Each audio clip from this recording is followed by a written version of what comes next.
Okay, Naya Fling, Naya Combo, Naya Adventures. Depending on who you ask, this deck's had a few different names. This archetype is indisputably the breakout archetype from last weekend in Standard if people weren't following the SCG Tour events. The basic concept is pretty straightforward and sweet. So obviously Goldspan Dragon is a format staple, makes a treasure and makes your treasures tap for 2. So the base idea here is you attack with your Goldspan Dragon, you make a treasure. You unleash the Fury to double the power of your Goldspan Dragon, which then makes another treasure. And then you Kazuul's Fury after punching them with the doubled powered Goldspan Dragon to deal a total of 16. And that, combined with other chip shots you can get in with things like Bonecrusher Giant, Lovestruck Beast, and others early, generally ends the game. You can also combine this with Showdown of the Skalds to add +1/+1 counters to your dragon while you're going. So, for example, if you have Skalds Chapter 2 or 3 trigger off, when you play Unleash the Fury, it's going to make this a 10 power thing, because it'll get it a counter and then double it, which then you hit for 10, and then you fling it for another 10 for a full clean 20. This deck also gets to play Sejiri Shelter as a protection spell that's basically free on the dragon, because you play Sejiri Shelter, target the dragon, get another counter back, etc. So I like to look at this deck. It's got a sweet, like, punch, close out the game top end with the Unleash the Fury and Kazuul's Fury, and then, you know, we've got the kind of adventures base here at the bottom to generate card advantage in games where we're not doing that. And then Shepherd of the Flock, obviously, we've seen this card with Showdown of the Skalds before. This is a really powerful card advantage engine because you can use Shepherd of the Flock to pick Showdown of the Skalds back up, allowing you to draw 4 more cards. So these two cards together, these two cards give you a draw engine. Edgewall Innkeeper is a draw engine in and of itself, and then Dragon with these other cards lets you punch through for 20 in a single turn. So let's go ahead and dive on into some games and see how this feels here in Standard today.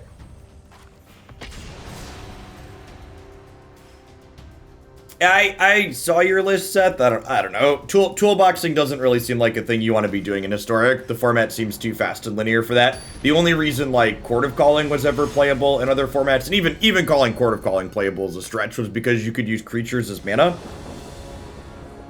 I think if you want to be Crater Hoofing people, no green mana here, easy mulligan.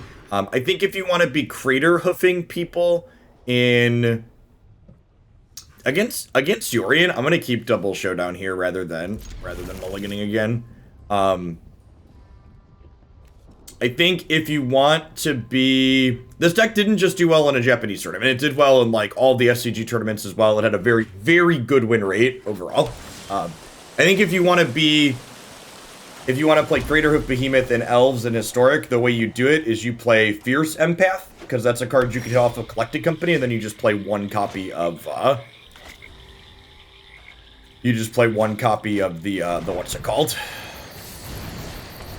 One copy of Craterhoof to tutor up with Fierce Empath.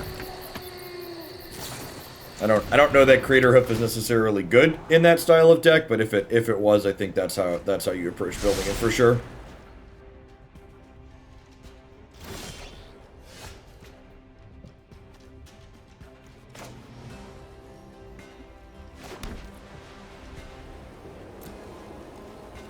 Yeah, I think the final elf deck we ended on yesterday was super reasonable. I think it's bad against like sweeper-based control decks, but like that's just gonna be how those types of decks tend to play out.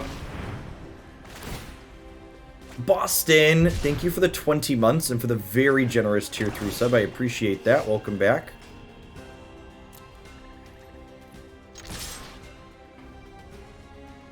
Bugsnax is really cute. We're doing some Mythgard this afternoon, but tomorrow afternoon we're going to be doing Bugsnax again.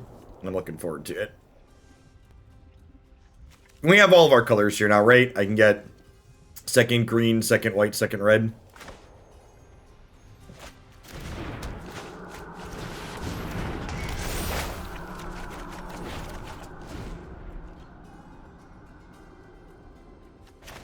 Yeah, you're just like, The Elves deck is just like never beating anyone that like wants to beat it. It's basically like the TLDR. You just like have to accept that and be okay with it. Pretty sure we're just playing another Showdowns, right?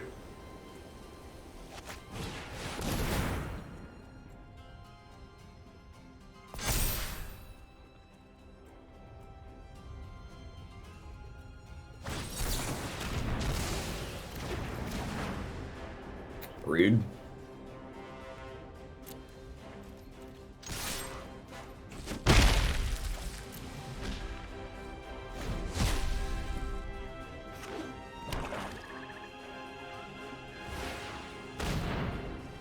Ooh, they tapped off of blue. That's good for us. Okay, so... Oh, I should have put a stop so I could use Shepherd to pick that back up, right? Small mistake on my part.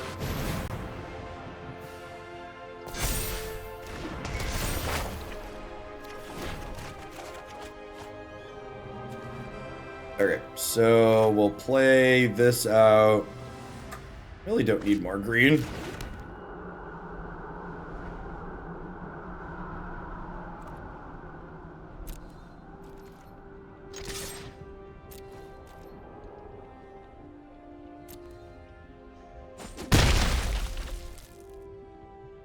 I think I'm just passing here. I think if they... Yes, yeah, unless a card unless a card explicitly says it's exiling face down, it exiles face up. So most things exile face up.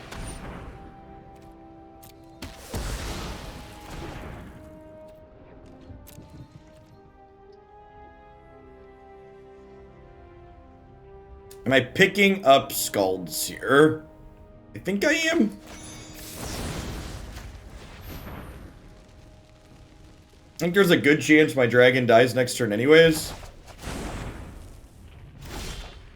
I don't really think I want to...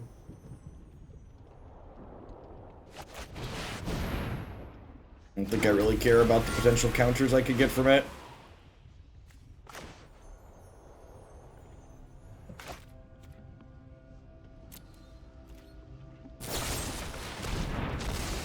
Ooh, Soul Shatter gets me without giving me mana. That's rude.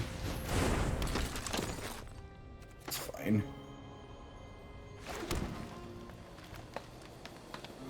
Hey, Sojourner, thank you for the 1.5 years. I appreciate that. Welcome back.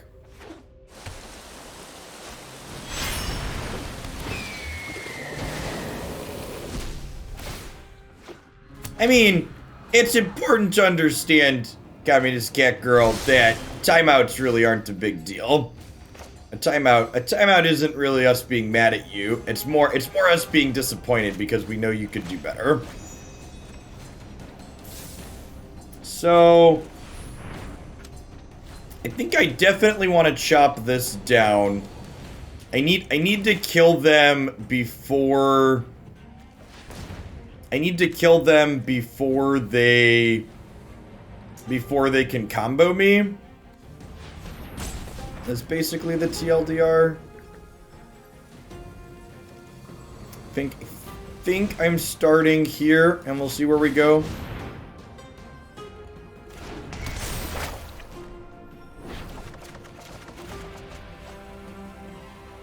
Okay, so I can chop this down, and then we can play a land here as a white source. We can attack for 1. I think I'm holding on to this for now because I have the Innkeeper in hand and I'd like to draw a card. Getting the second Giant Killer into play doesn't really accomplish much at the moment.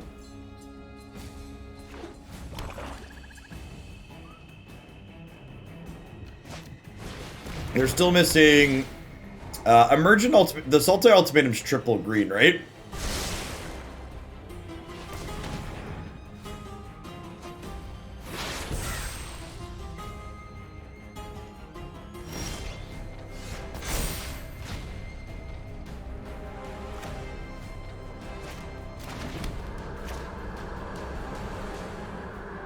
So, Dragon and Fury here are both cards that we're going to be losing, so I need to cast them this turn. They're playing Saw It Coming. That's interesting. Okay. Oh, why did this tap off all my white? Guess I should pay more attention, huh?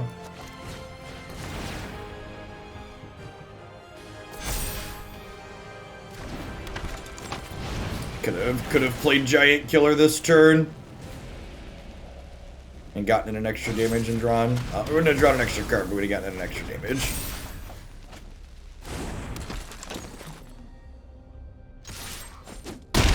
Huh. If they have a sweeper, we're actually going to be in a little bit of trouble here, huh? We've drawn a bunch. We've spun our tires now, and we've got nothing left over. Kind of need another Skalds or an Innkeeper or something.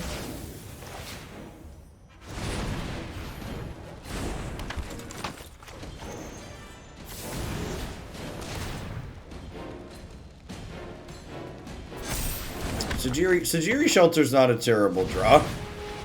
Means if they don't have exactly another sweeper, we've got a little bit of protection here.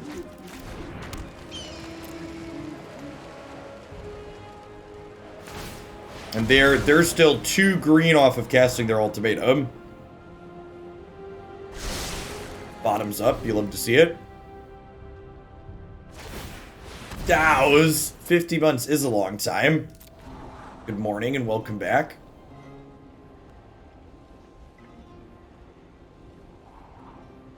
Alright, they found one that they like, chat.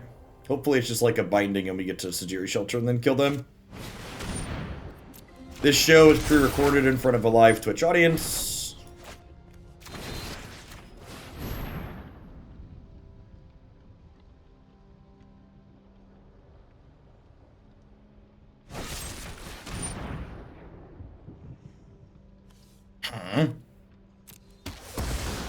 Is protecting that wrong? Maybe I'm supposed to... Maybe I'm supposed to just let that go. That's fine. Yeah, I think my shelter there was actually wrong. I think I'm supposed to let this die and then hold that to protect my 5/5 because the 5/5 is lethal, right?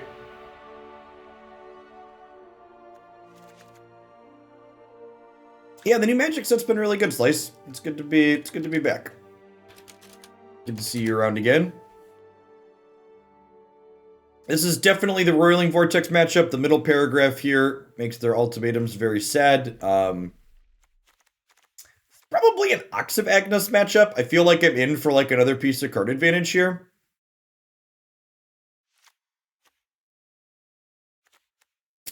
Do we trim some of this effect here? Be a little less combo-y, a little more grindy? I'm going to do that. I'm going to trim a couple of Furies. I'm going to trim a couple of Bonecrusher Giants. The rest of this seems fine. I don't think I want any of these.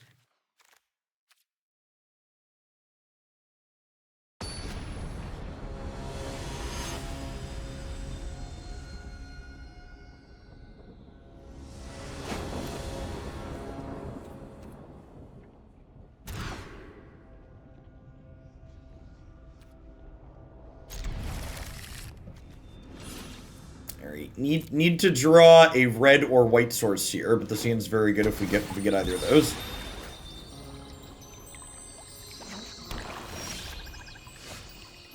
Perfect.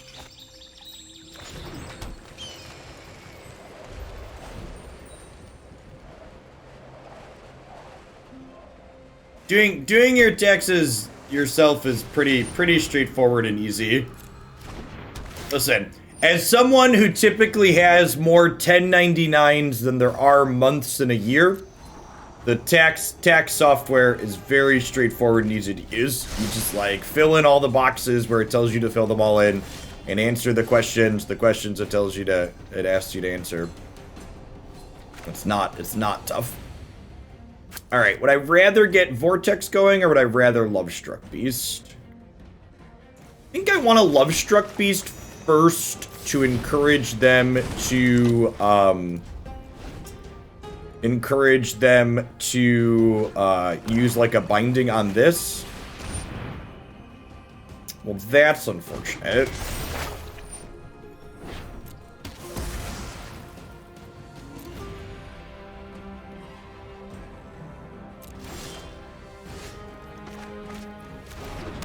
Now we have to play this so we don't lose it.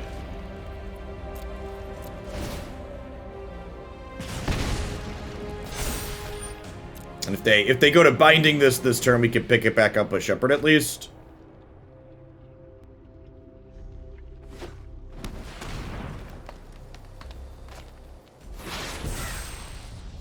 They cast a Sawt coming against us earlier. Wonder if they still have those in post board. Our deck does have some beef in it.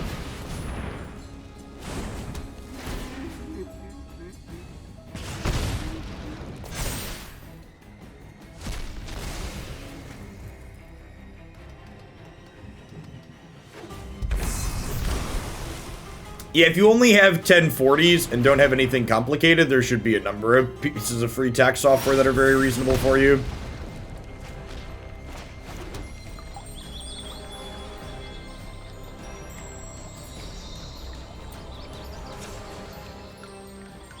I guess I'm just passing here, huh? We're just like gonna stomp their face. I feel like with two things on layaway here, it's pretty likely that at least one's a counterspell.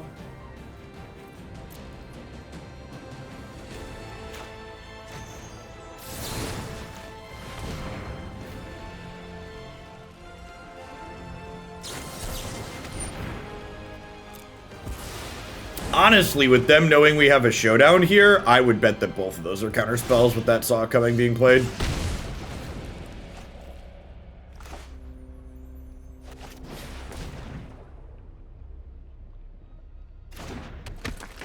I'm just gonna go ahead and play this right away. Draw a card.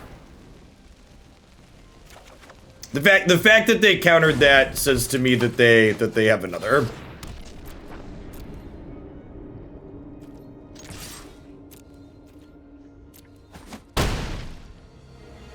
The concept of doing your own taxes is very... Hello, Jacob. Daddy's working. I love you. Mommy needs your Bobo Pokemon. Mommy needs my phone for Pokemon? Okay. Tell her to let my battle finish really quick first. The reason why you do your own taxes in the United States is the same reason everything else happens in the United States that's awful, which is that profit.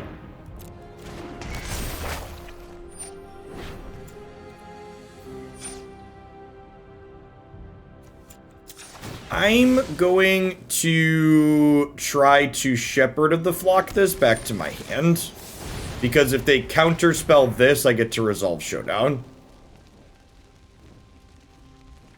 No, I'm not going to let this happen, because if they counterspell this, I get to draw 4.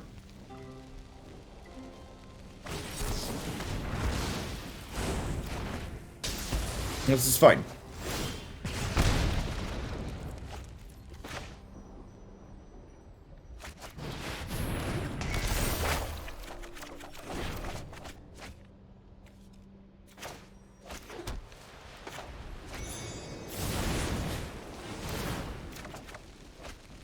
Sweet. There's red source for next turn. Oh, was I supposed to do this first? Yeah, I was probably supposed to do this first and draw 2, huh? I think I'm just passing now because I don't want to play into a sweeper because I didn't get the card draw.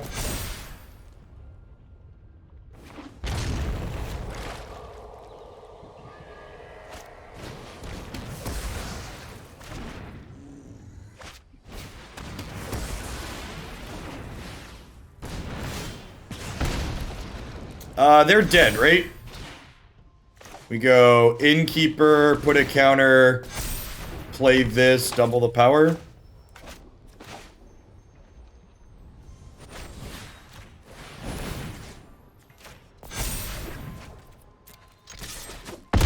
Dunk.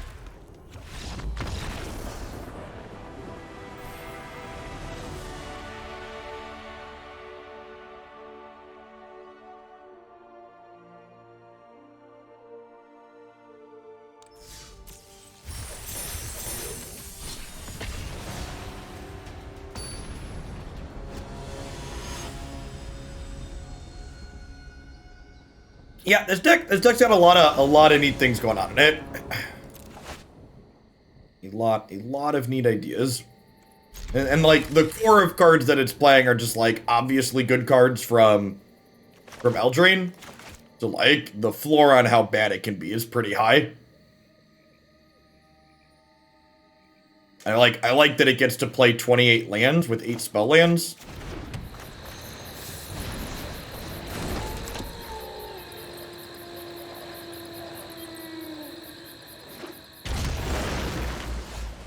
Yes, yeah, this was the best performing archetype last weekend by a lot.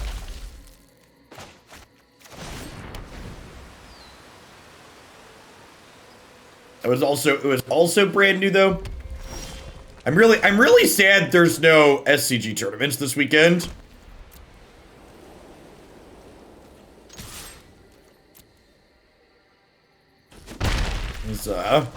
We won't have a bunch of stuff to get data from. Got my token.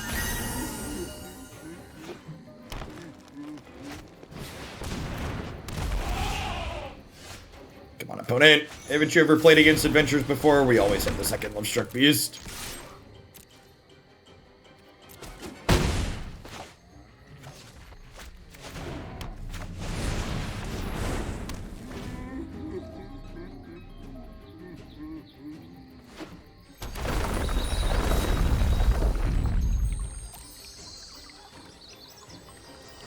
Looks like Temur Adventures. There's been a list of this going around. They usually play Great Henge and Aldrin's Epiphany, so they're playing some Time Walks at the top end.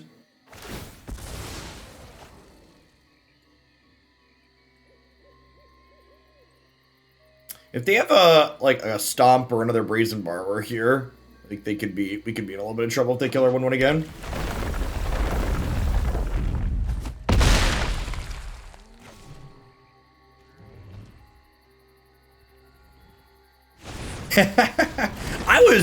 If I'm being honest, I was actually kind of surprised how much there was to the Star Trek game once I started playing it yesterday. It was actually very reasonable.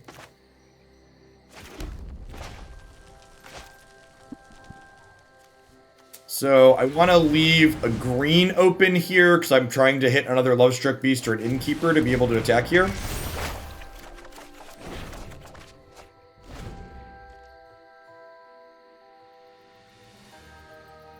We missed. Our hits, we didn't hit exactly what we were looking for, but the cards we did find are quite good. If they don't have a counterspell next turn, they're dead, right?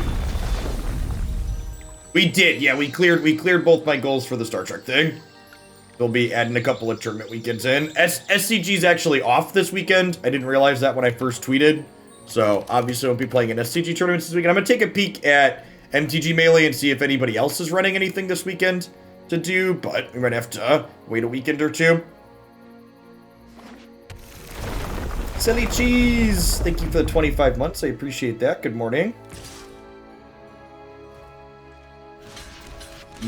Easy to block. They have another Brazen Borrower and want to bounce one of my things. I'm fine with that.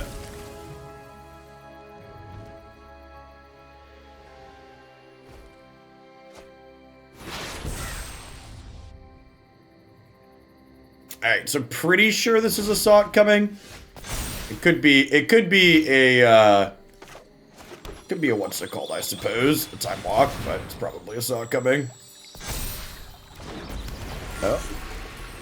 Oh, are they dead?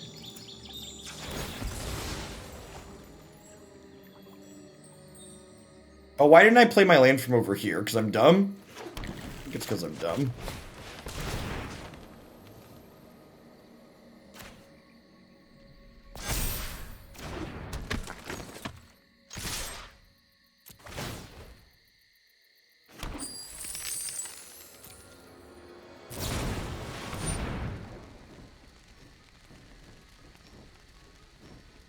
Okay, so we go Sejiri Shelter, give this protection from blue.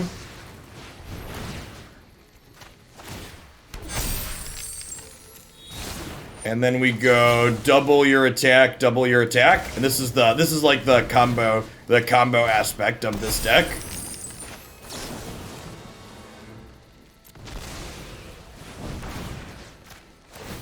Alright, hits you with the 30 power dragon.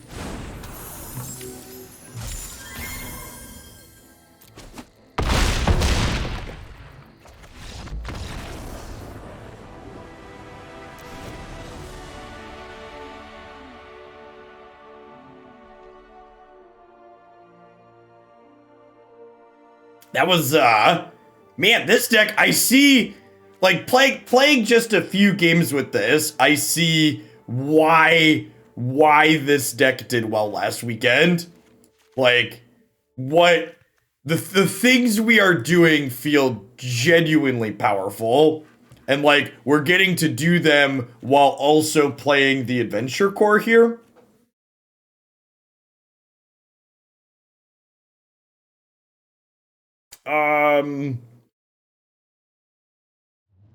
Or speaking of adventures, our opponent's playing adventures here. I think I just want Fire Prophecy here. Kill their extra ways to kill their innkeepers. And this kills Mammoth and stuff too.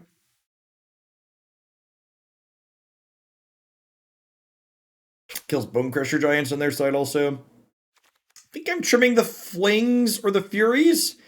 Probably the Furies. I think this is probably the go-to trim a lot of the time. Yeah, like this, like I said, folks, this standard format right now, if you haven't touched it, is the best Magic standard format has been since fall of 2018. It's very, very good. There's a couple kind of stinky Eldraine cards hiding around the edges, but like they by no means, like even this deck, right? Like this deck has powerful cards from Eldraine as its core, but like it's fairly different in terms of like play patterns it offers from other adventure decks.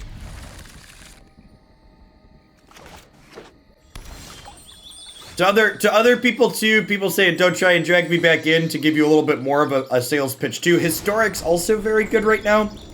If you're someone that doesn't want to buy into a format that's going to rotate out from under you, even if it's good, like historic right now reminds me of Modern circa 2015, 2016, when you could just kind of play whatever you wanted and just like have a good time with it regardless, because even though there are good decks, there's like a lot of people playing a lot of different things and you can do whatever you want for the most part.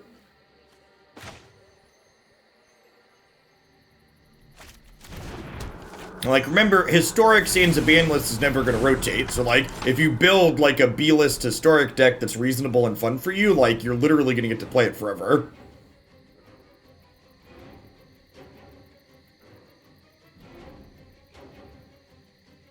I mean, yeah, obviously, this is still new.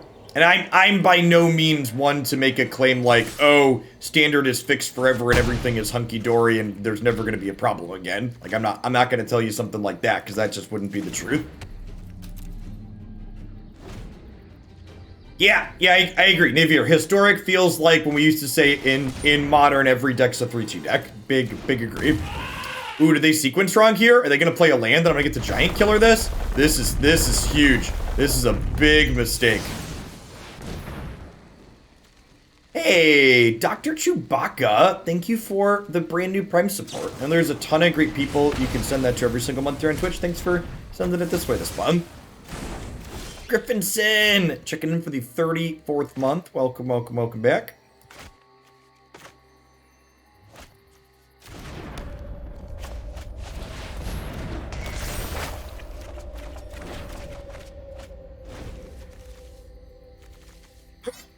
These are not terrible. So like we'll get to play Kazuul's Fury tapped. We'll get to play Edgewall Innkeeper. We'll get to play Bonecrusher Giant and draw a card. We could also play a land out of hand and then Innkeeper Stomp Fire Prophecy.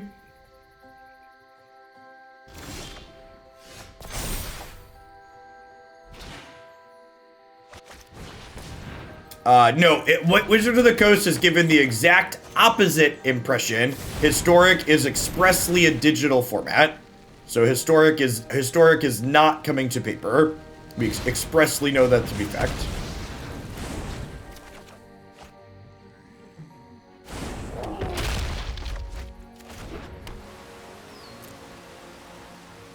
So I'm going to put a stop on my main phase next turn. Because in response to... Can someone in chat correct me if I'm wrong? If I put a stop on my main phase here, I can respond to this trigger, right? I don't need to do this during my upkeep. Can anybody help me out? So I can, if I'm in my main phase, I can put the trigger on the stack to get it and then pick this up. Okay, good. So the saga doesn't go away until the trigger fully resolves.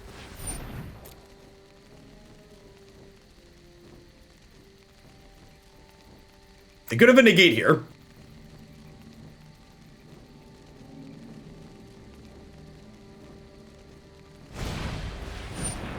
They're borrowing to counter my Shepherd. Deal.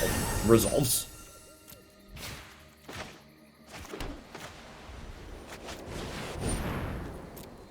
Still get to draw 4. Well, that's all I wanted for Christmas was to draw 4 cards. Is there kind of an awkward 4? I'm not going to get all of them.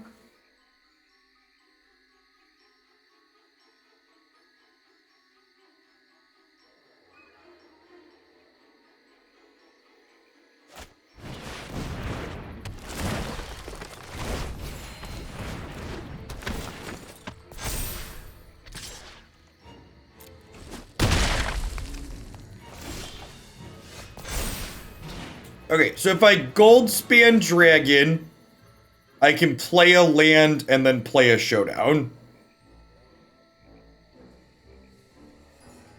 Right? Yes. And then I'm going to actually, so this is going to go away because it's here from a Showdown of the Skalds. So I'm going to go ahead and I'm going to cast the Sejiri Shelter on my Goldspan Dragon this turn in order to get a trigger. Yeah.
Yeah, I get to rebuy a Showdown with the Shepherd of the Flock here.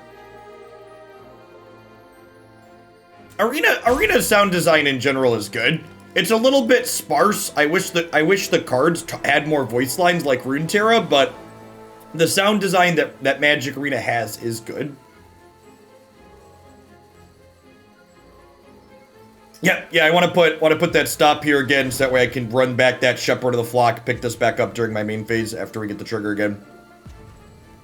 But actually, I want to turn off auto-ordered triggered abilities so I can let this trigger resolve before I do this.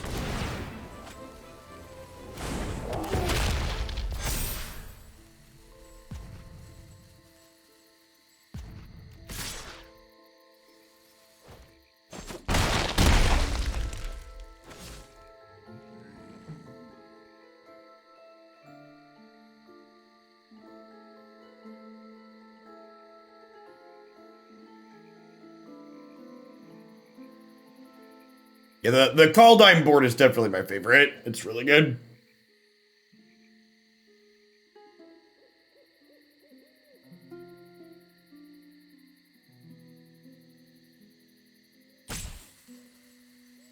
If they don't have a counter spell, yeah, we have Hearthstone lethal for sure.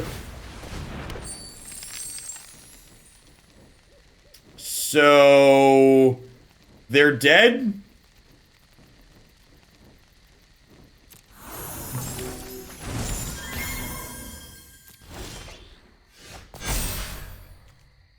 Okay, so I want chapter 2 to resolve first. So we say, okay, chapter 2. Actually, do I even need to do this now? I just want to let these resolve and then we kill them, right? I don't even need to shepherd anymore. So we do this.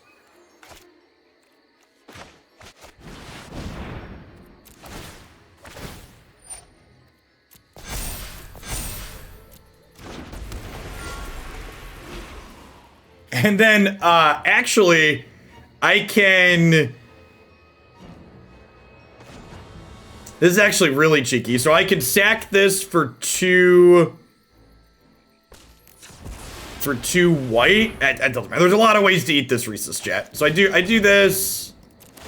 We put some counters on here.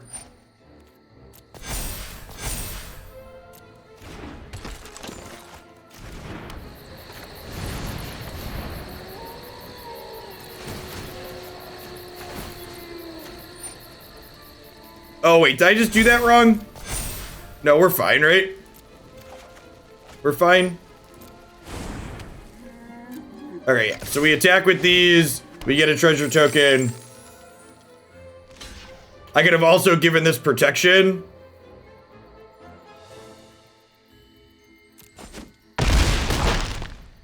And then we could put a bunch more counters on things here, but we don't need to, right?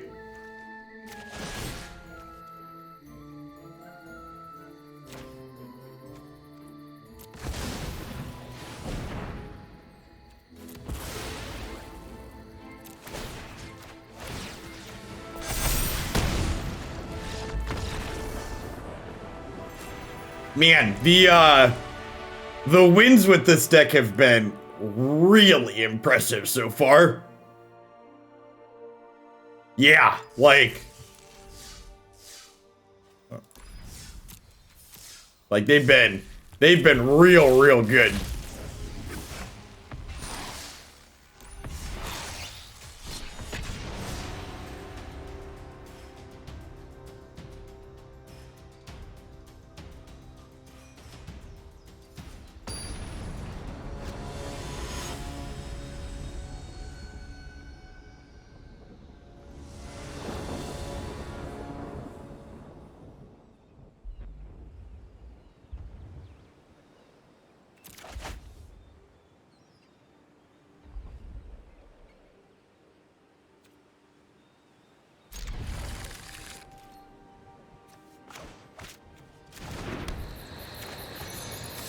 So we have green, tapped, red, white.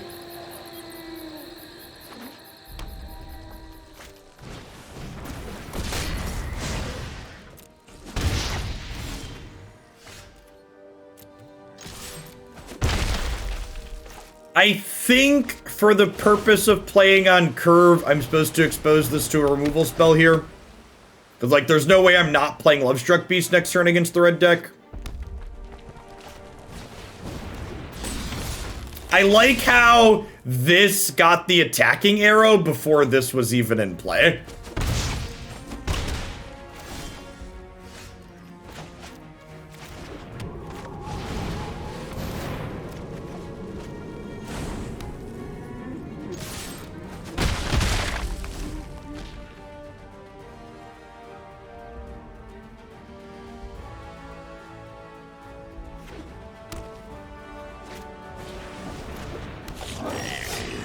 No attacks. That's good for the home team. All right, so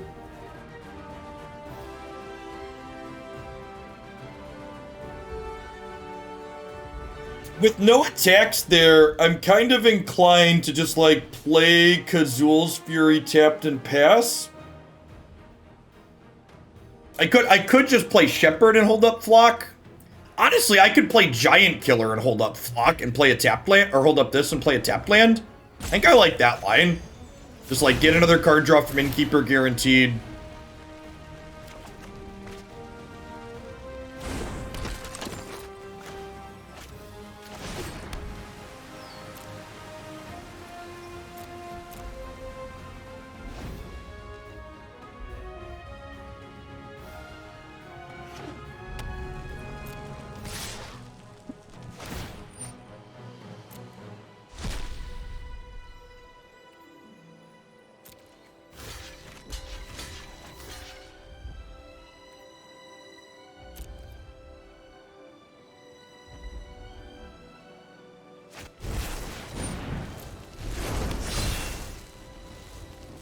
Yeah, Shepherd getting to pick up spell lands is huge.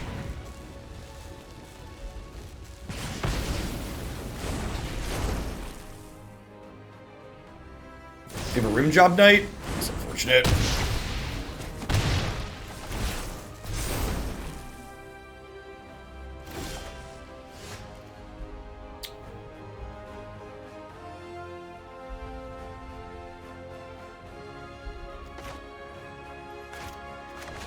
I think we fetch another white here.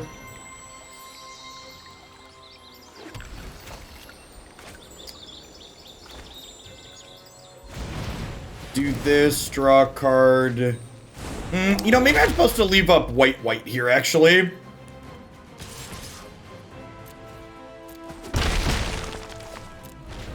To leave up double Shepherd. I wanted to leave myself the ability to draw another Bonecrusher, but that might have just been ambitious. Getting punished for using my, what's it called, aggressively.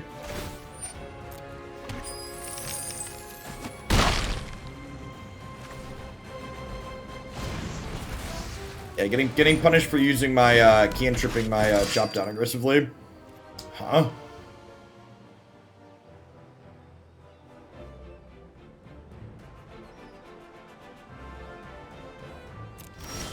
We're just going to our turn.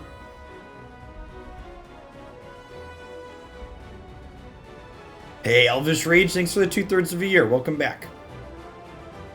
Yeah, I think this Goldspan's gonna kill us, huh? They get to slide a cleave over to it next turn. I don't think I really have any outs, right? Because this I'm only gonna have two mana left after I cast it. Trying to think here. I guess I could draw a chop down.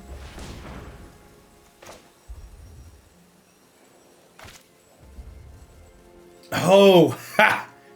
I could pick the cliffs back up and then throw a creature at the Goldspan. Yeah, that's true.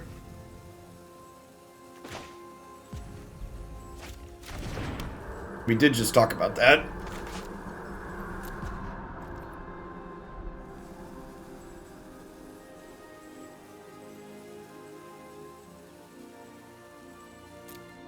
Do I just cast one of these anyways? Because I can still have enough mana to do that even if I do that, right? So I think I want to just draw a card here.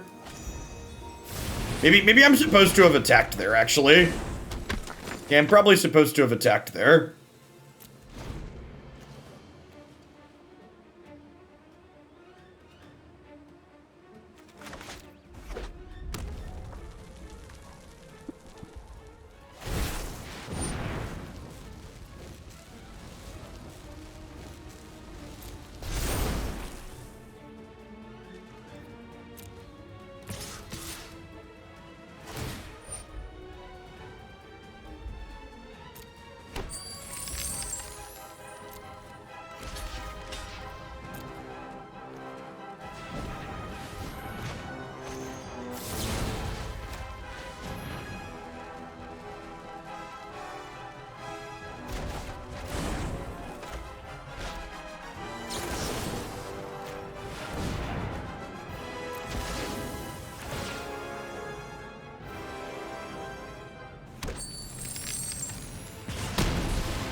Did we kill them on the backswing? We're pretty close, right? With the right draw, we can kill them.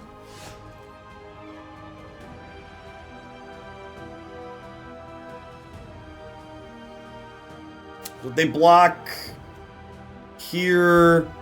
They take 6, 7, 8. Not quite. We do this into Shepherd and see what we get.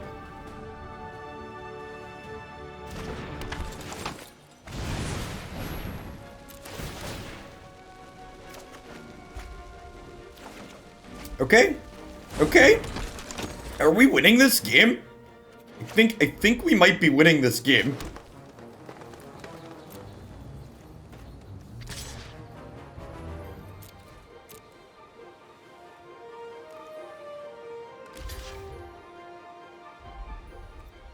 I'm okay with this trade.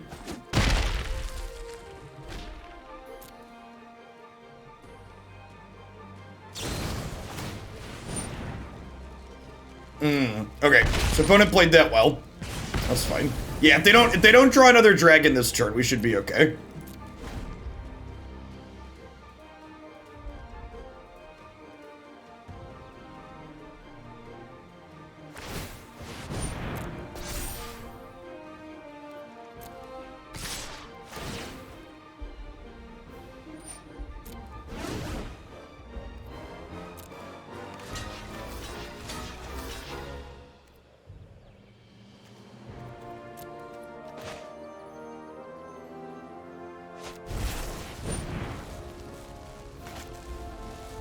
Wow, that's a heck of a draw.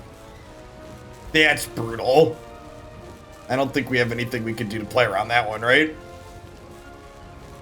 Well, we weren't dead to first cleave, but we're definitely dead to second cleave. I came down to tell you something funny, but it's okay. How'd your Pokemon raid go? great. Oh, you were evolving Pokemon? Getting things for you soon. Alright, so I've got Redcap Melees and Fire Prophecies as easy ins here. I don't think this is a Akroan War, an Akroan War matchup. I don't know if we're supposed to unleash Fury here or not.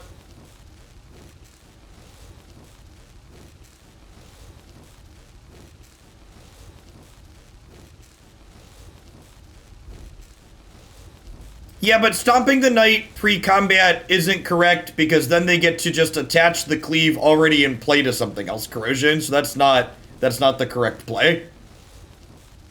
Or you're saying stomp it when they enter combat. So if they stomp it when they enter combat, sure. Sure, during declare attackers, yeah, that would be correct. Yeah, that's a good. Wait, would I still have died? I would have taken 9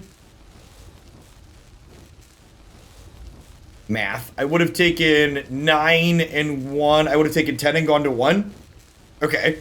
Yeah, I would have lived and we would have killed them on the backswing. Yeah, we would have lived at 1. It's a good catch.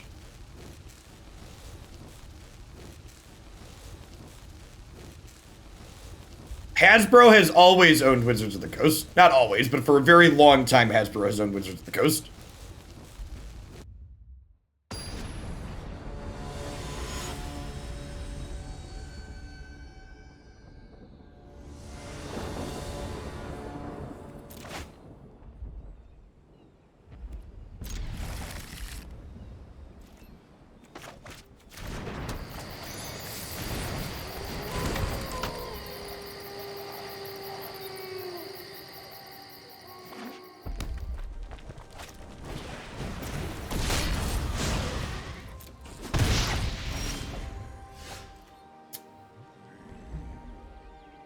Am I supposed to hold this to chop down dragons and stuff? Yeah, I think so. I think that's what we learned from that last game. I forgot to attack, damn it. Panda Masters in, thanks for the follow. I don't know that I'd say forgot to attack there is correct. I clicked, so one of the things that actually is really annoying is we've been playing a little bit of Magic the Gathering Online again recently to play Pioneer, and in Magic the Gathering Online, when you click your auto pass, your F6 hotkey, it still stops for you to declare attackers. And the fact that Magic Arena doesn't do that trips me up when I go back and forth between them. I think Magic or D&D makes more money. Magic, and it's not close. In 2020, during a pandemic, Magic the Gathering was more profitable than it had ever been in the history of the game.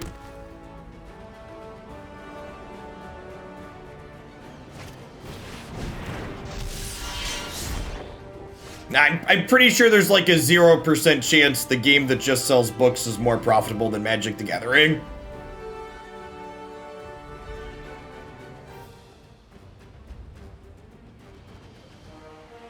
Magic's a huge cash cow.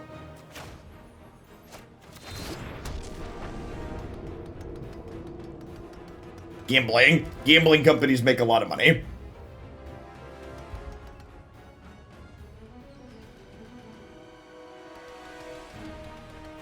I don't even know if the IP comment is gonna be strictly true anymore. Like, Wizards to their credit, is doing a much better job at licensing out the Magic IP than they have for a long time. That's something they've gotten much better at. We've seen a lot of other good things popping up surrounding the Magic IP as a whole.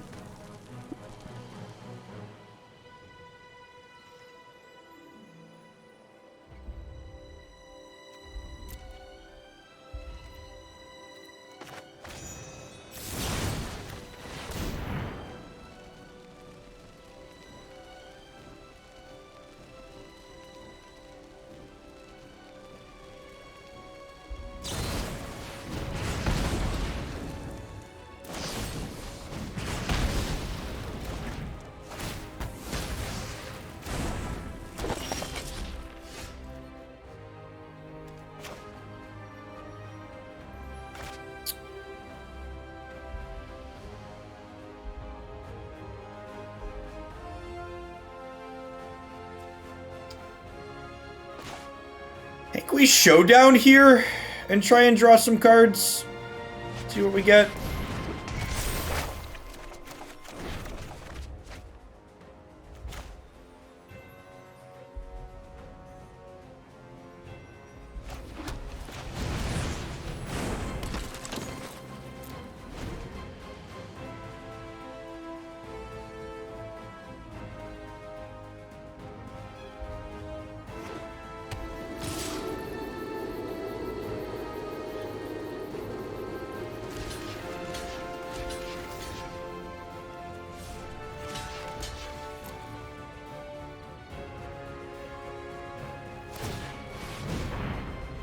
Oh, they're just castling? Sure.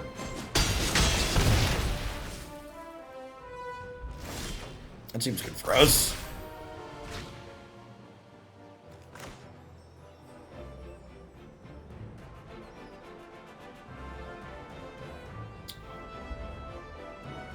Huh. So...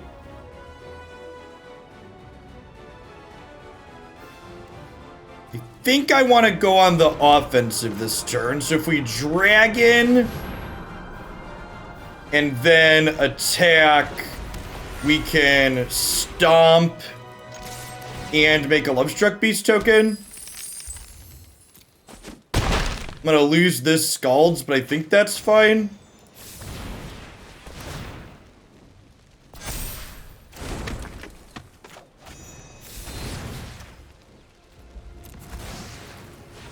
Oh, yeah, I missed a point in damage by not doing the token first. It's a good catch.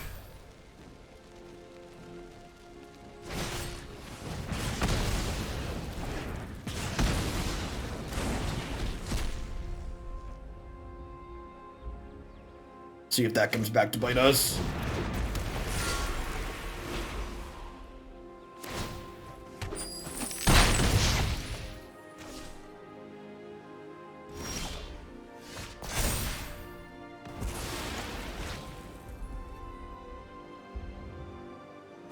We're like not even dead to cleave either, right?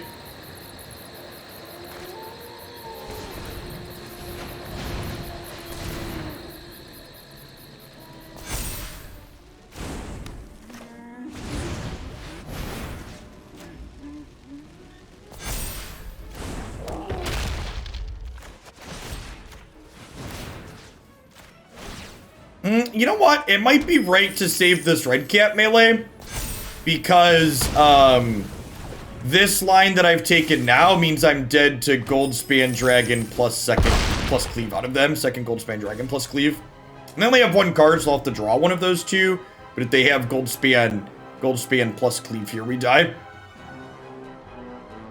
And I didn't need to leave myself vulnerable to that.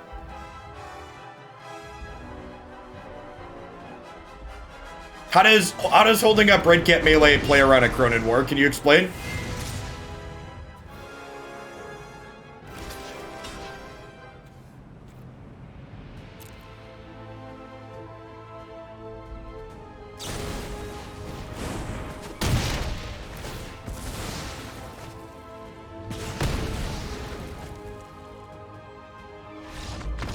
Akroan War doesn't untap my creature, right? Does it? Gain control of target creature as long as... No, yeah, it doesn't untap it. Don't make me doubt myself, chat. Made me do a pause there. Was not dead to Akroan War with the extra counter.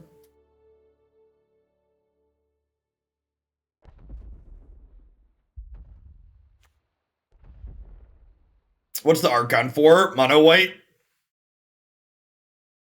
Sure. I'm not saying that most don't. I'm saying this one doesn't. So if you're gonna tell me I'm wrong, at least understand what the card you're talking about does. I'm wrong frequently, but like, you know, at least be informed if you're gonna try and make it out to be. Yeah. Most treason effects only last one turn. This one lasts multiple turns, which is different.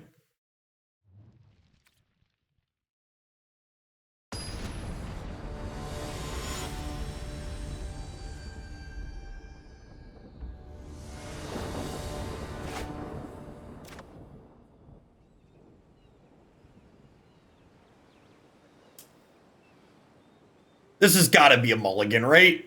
It's got Redcap Melee, but like these Showdown of the Skalds are not what I'm looking for in my opener. Really looking for like Bonecrusher Giants and stuff like that. I don't have untapped red.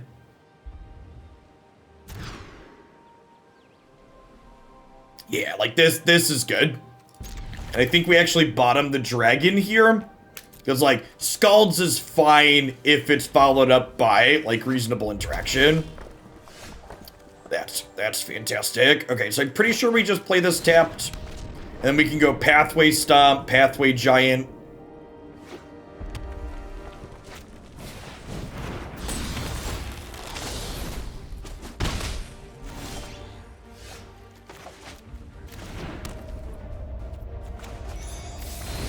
I'll just do this now. We don't get got by anything silly. Hey, 10 under, thank you for the 11 months. I really appreciate it. Welcome back. Good morning, good morning. Huh. With this draw, do I Redcap plus Bonecrusher? Nah, I probably want to save the Redcap for like a Torbran or a Dragon.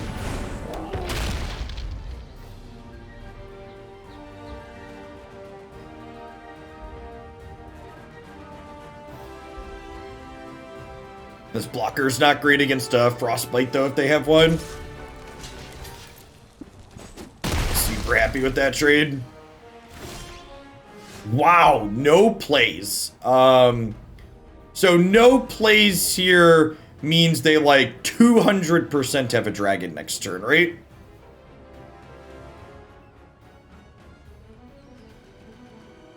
How do we feel about tapped land, make a Lovestruck Beast token? I think I'm into it.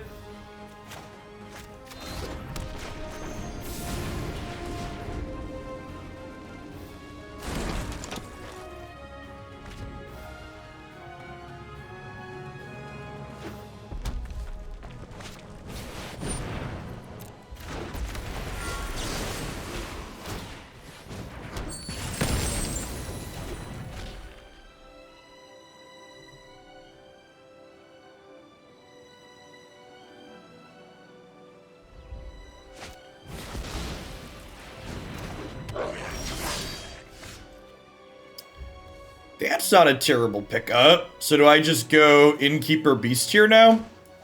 Yeah, because the more lands I have in play when I eventually play Showdown, the better the Showdown ends up being. Which is nice. Akaji MTG, thanks for the follow. Good morning.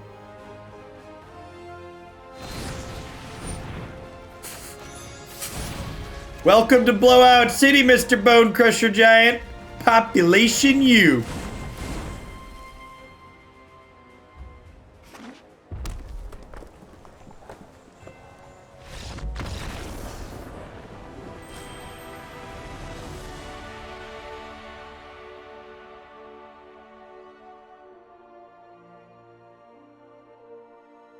Poda concurs. Poda confirms that Bonecrusher Giant had in fact taken a trip to... Oh wait, hold on. So...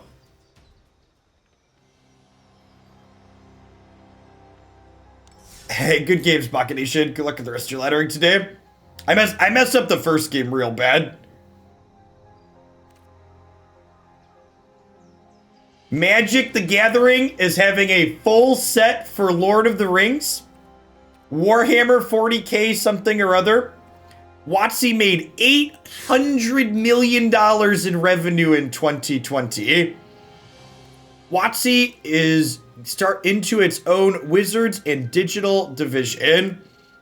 Magic the Gathering announces new crossovers with popular fantasy properties, including Lord of the Rings and Warhammer 40k. Oh, so it's not just Lord of the Rings and Warhammer, it's other popular fantasy properties as well. I wonder what else that'll be. Hasbro will announce crossovers later today in an investor event, along with a reorganization that will spin Wizards of the Coast into its own division. Wall Street Journal was the first to report the news of 40k and Lord of the Rings coming to Magic the Gathering, and Lord of the Rings will be getting a full expansion. I can only assume, based on the feedback surrounding The Walking Dead, that the Lord of the Rings and 40k crossovers are going to go over swimmingly with the Magic community. I am certain that Magic Twitter and Reddit are super excited about these opportunities that are coming to Magic. I am confident that in no way, shape, or form do these announcements result in the death of Magic, and the game as we know it is gone and it's dead and we must stop playing immediately. Here, Wizards, have another $100 bill.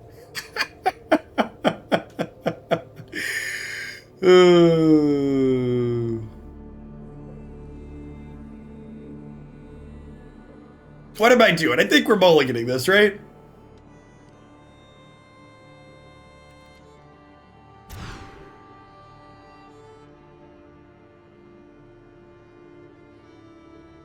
Yeah, that's a pretty peak Magic player ignorant comment. The Walking Dead is a dying fad and these other things are beloved series. There's a ton of people who really like The Walking Dead. And do you know how we know this objectively? The Walking Dead is the best-selling Secret Lair that ever happened to date. So, like, I get that a lot of Magic players, it might not even be a Magic player, it's probably just a human thing, honestly.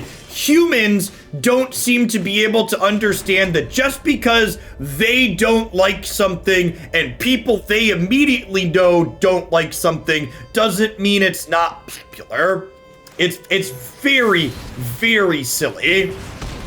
Like saying no one I know likes Walking Dead or I don't like The Walking Dead. Like, those are good, reasonable, realistic statements.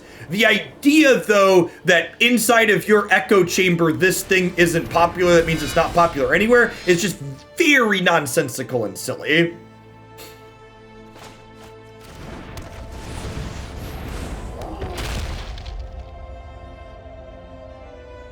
Hey, Vang! Thank you for the very generous tier 2 resub. I appreciate the 26 months. Welcome back.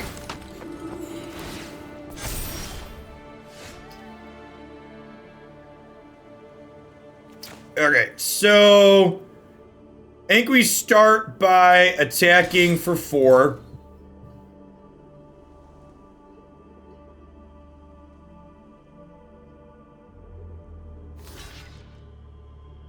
Oh, and they're just trading. Okay, so do I take this trade? Or do I shepherd of the flock, pick this up, step on the Luminarch? I think I want to step on the Luminarch.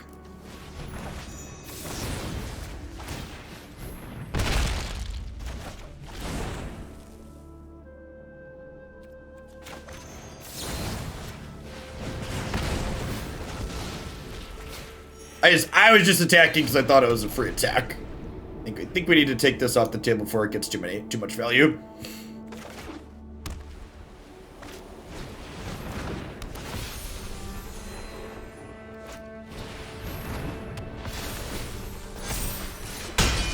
Opponent's list looks sweet, like Snow White Angels here or something like that.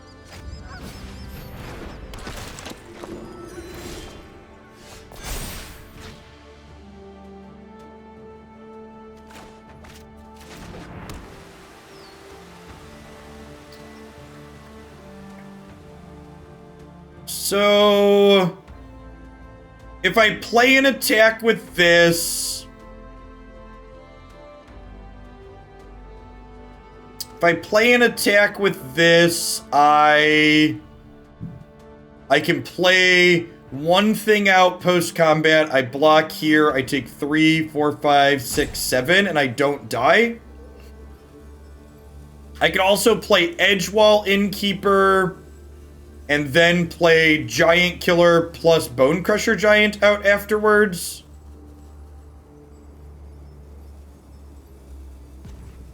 Three, 4, 5, 6, 7. I think I like the Goldspan Dragon line.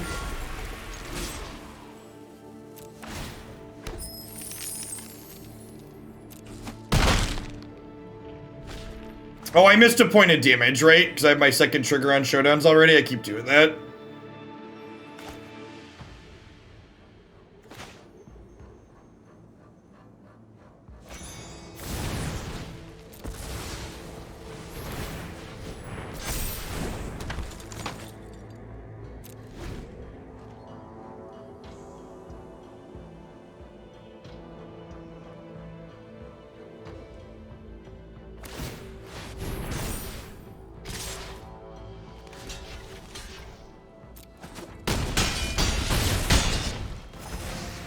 Can we kill them next turn?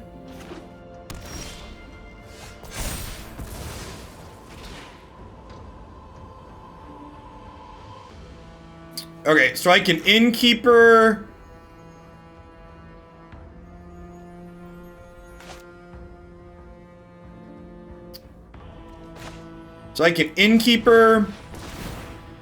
Put a counter, Shepherd of the Flock. Put a counter. White Source is great. White Source lets me pick this up, put a counter. Then I can play this, put a counter, and then I get to attack like this, do this. I get to make white. I get to Shepherd of the Flock, pick this up, put a counter, and then I get to double the attack here after putting a counter on it for exactly 22. Right? This is an okay turn. A decent, slightly above average turn.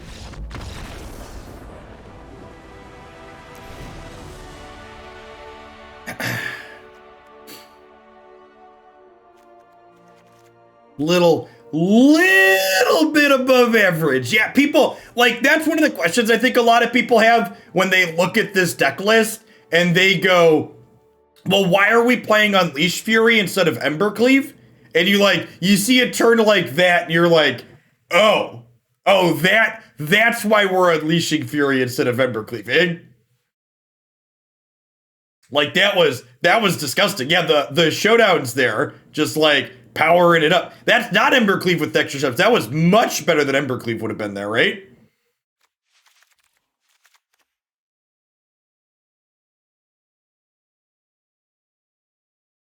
Like, that was phenomenal.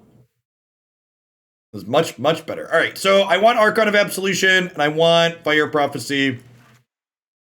What are we cutting here? Five cuts. Embercleave wouldn't have pumped as much, and it would have cost a lot more mana.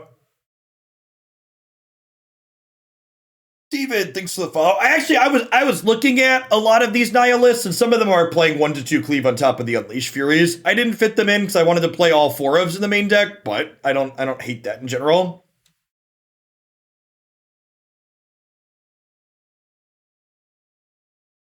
I think Giant Killer probably comes out here. They didn't look like they had anything that was too large. I guess their Angels could get a little bit big. Yeah, I don't know what exactly we're cutting here. Maybe it's Lovestruck Beast. Like they had a bunch of flying threats. I feel like I'd trim one of these post board is fine.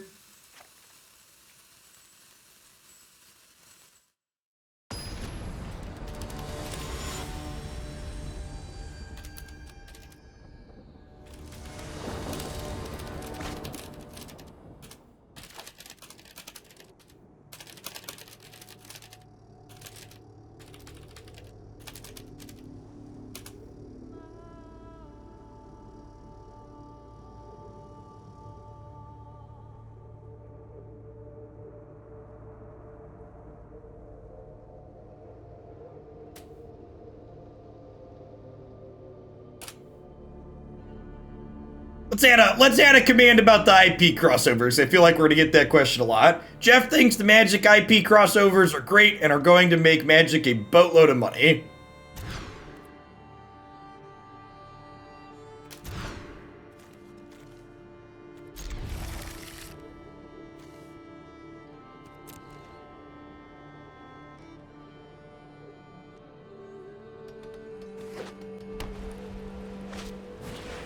You know how they said, you know how Magic's you know how Wizards of the Coast revenue for 2020 was $800 million? For 2021, their goal for that revenue is when you describe their 2021 revenue, it starts with a B instead of an M. That's the goal, chat. Capitalism dictates we must have endless growth. Anything less than endless growth is unacceptable. Oh, we should link the info.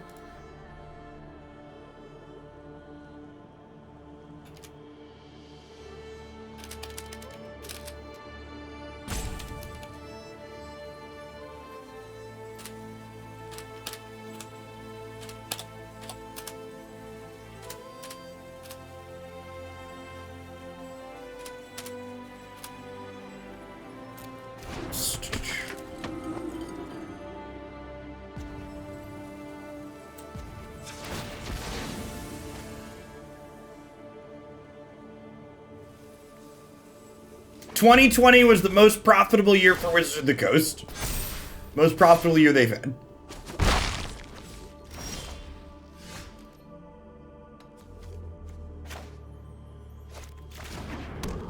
When the new CEO took over at Wizards of the Coast, they said, and I quote, they wanted to attempt to double their revenue every year for 5 years.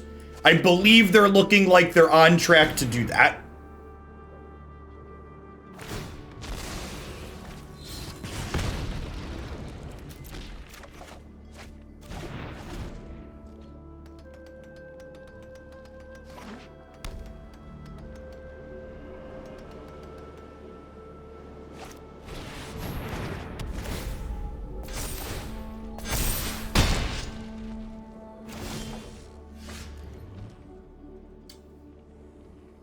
Yikes. I think we're dead, chat.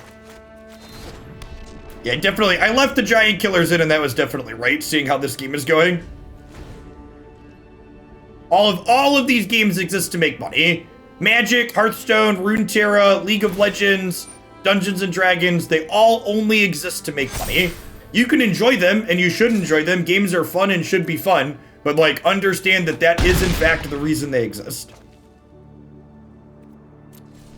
All of these games have people that work on them, that love them, and want them to be the best game they could possibly be. But those people have people behind them that are there to make sure that the games are profitable.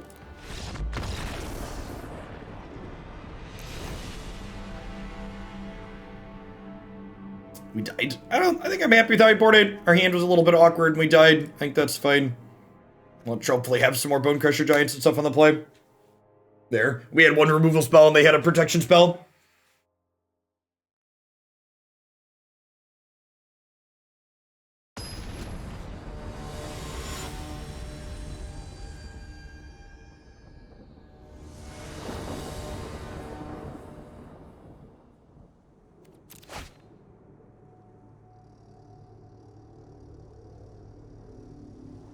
And to their credit, if you really think about it, so like mobile games are some of the most profitable style of games that exist in the industry today.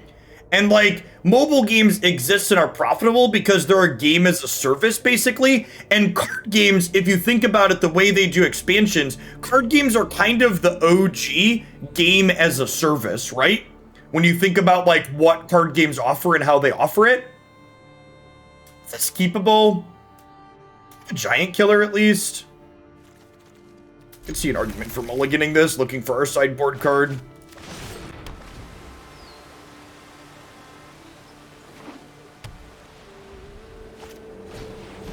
Yeah, in a lot of ways, the like gotcha style Raid Shadow Legends and all those games, their business model is just a digital version of how card games are for forever.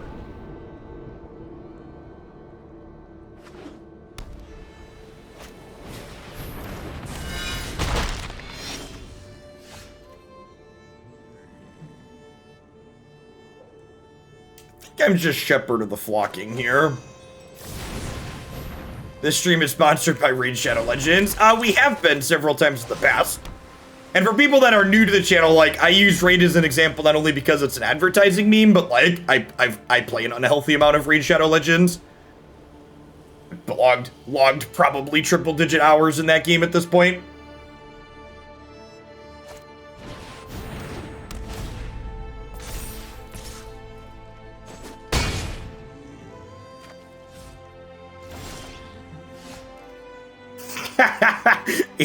Annie's been summoned. All right, so I think our line here is actually Kazuul's Fury, the Selfless Savior, so I can chop down this Daxos later.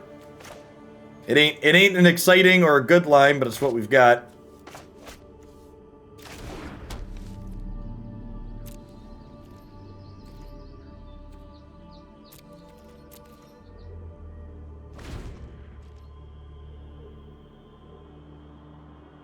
I don't know. As someone who, like, plays games largely for the game mechanics and not strictly for the flavor surrounding those games, it really doesn't bother me when they do IP crossovers because, like, I don't really care if this is a generic Magic universe character called Shepherd of the Flock or some random Space Marine from 40k. All I really care about is the rules text on the card.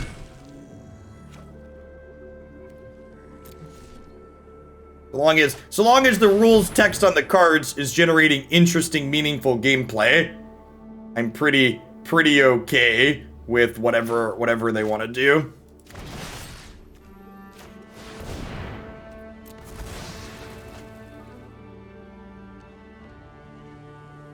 The Warhammer 40k crossover doesn't make any sense. Let me introduce you to this little thing called profitability.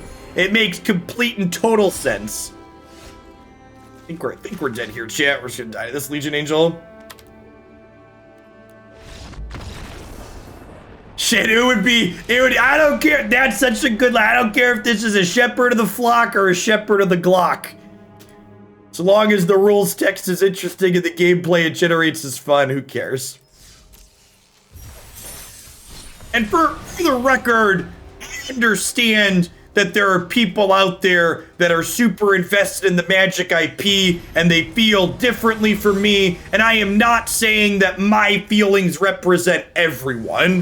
What I am saying, however, though, is that there are definitely lots of other people who exist like me that don't care about the IP specifically and just want to play the game. So, I'm not saying that my view is representative of everyone, but I am saying it's not atypical.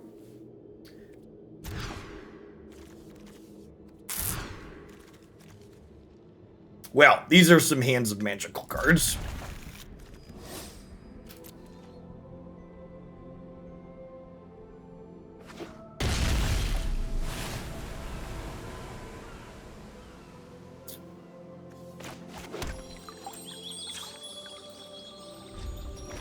A little bicycle on the other side of the matchup here, champ. They want to ride the bicycle. They want to ride a bike. Do do do do do do do. Boop boop boop boop boop boop do do do.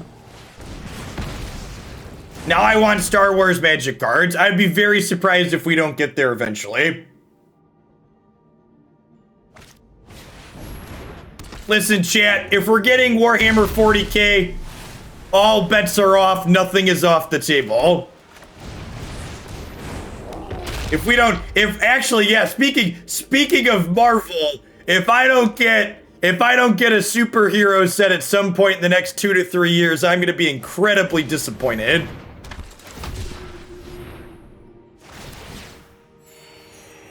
That's what I need in my life. I need a Deadpool card, chat.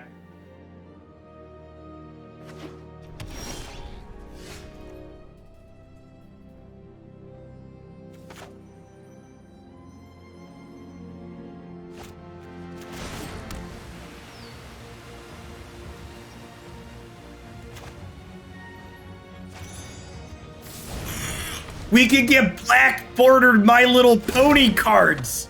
That's exciting. You want some My Little Pony black bordered Magic cards, chat?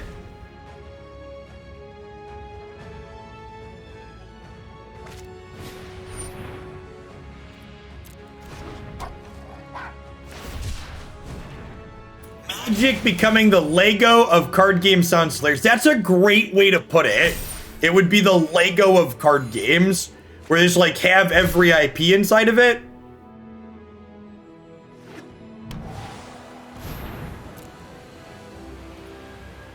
That sounds perfect.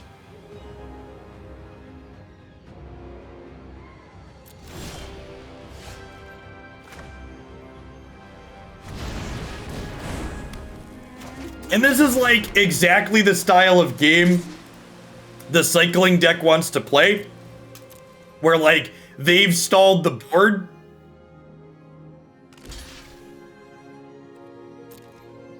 And like now they get to just work their way up to killing us with a Zenith Flare. Feels like we're probably just dead here. Like their things gain life and stall the board endlessly, and then flares kill us.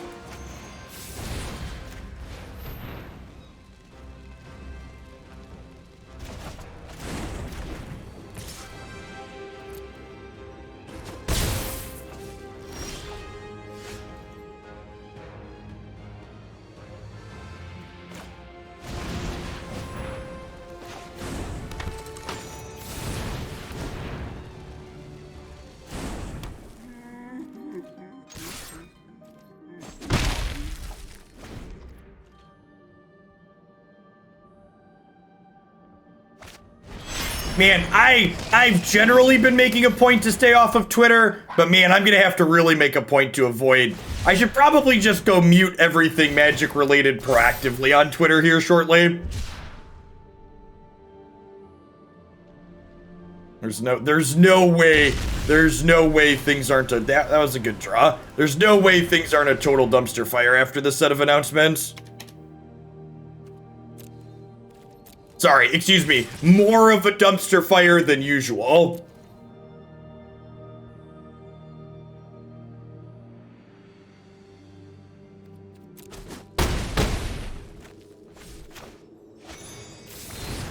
Step on you.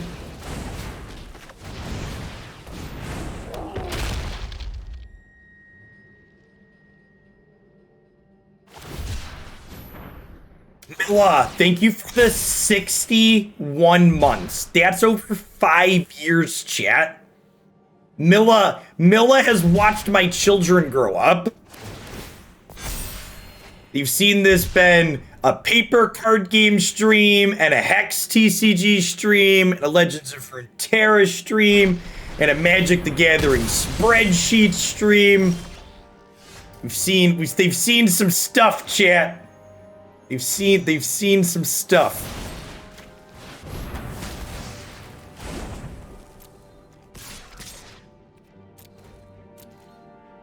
We were never like officially an Artifact stream. We played a little bit of Artifact, but not a lot.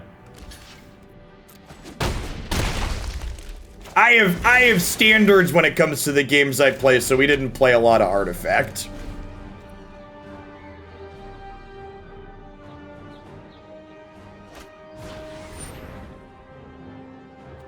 just like a scotch of Underlords. Battlers were fine, they just like weren't my kink. We were never like a full-on auto battler stream though.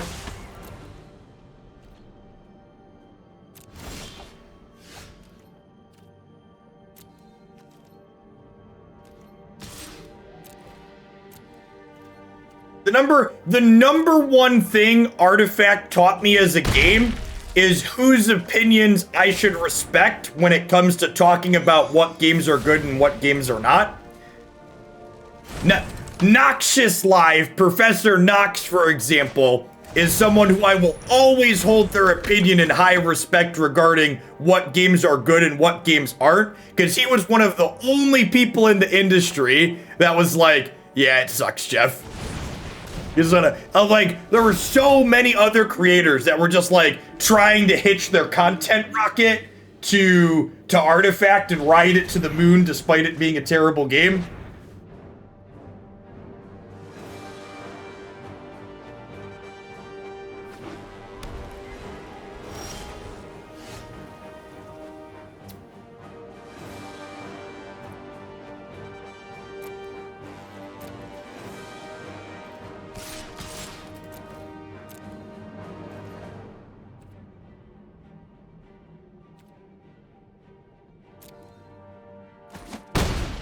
Okay, so we're picking up Bonecrusher and stepping on this, right? I was unfortunately 1 point of damage short here. Maybe I was supposed to attack with everything, actually. And then I could have unleashed here, picked this up and stomped their face. I might have just missed lethal there.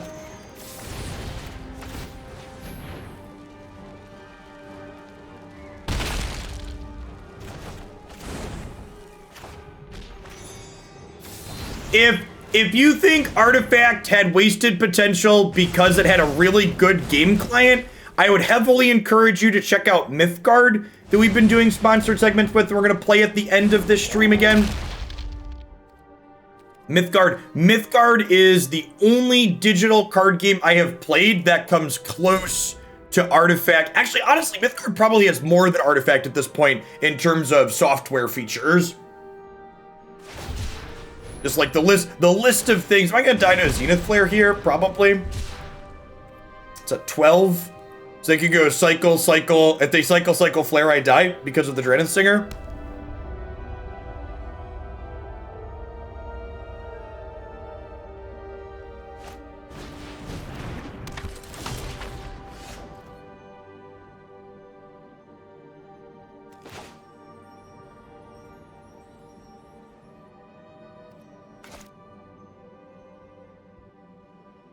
Okay, so with this draw, I can grab my second planes, and then I can diddle one of these, and then I attack with everything, and I unleash Fury, and I can protect the thing I'm unleashing Fury with Sejiri Shelter.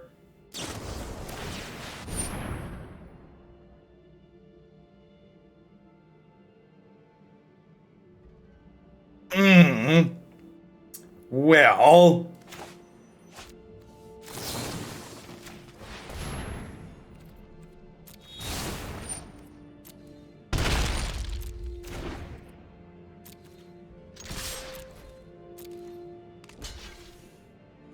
that's unfortunate.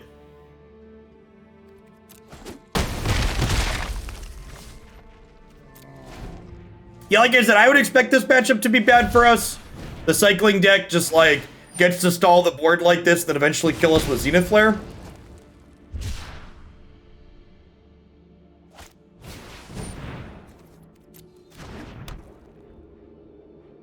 Oh, does this not untap next turn either? It's 2 turns, isn't it? Yeah, it is. Gross. Opponent's breaking off here. You dead? Wow, that's really unlucky for them. Feel real fortunate there. Top Toe, thanks for the follow. Welcome back. Fire Prophecy sounds good. A little bit of cheap interaction. Probably trim Shepherd of the Flock, honestly. I guess the utility on that card was okay that game. What am I trimming here? The core, it feels tough to sideboard with this deck because like it's got such a good linear game plan game one. I always feel like regardless of what I'm cutting a pretty key piece. It's just Giant Killer. This does kill the Fox, but that's all it kills. I leave a couple in. They flared twice, but they were through over half their deck share if their deck draws a ton of cards.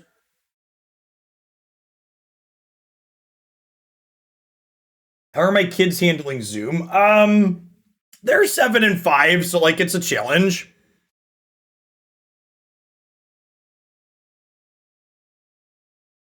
Could be worse.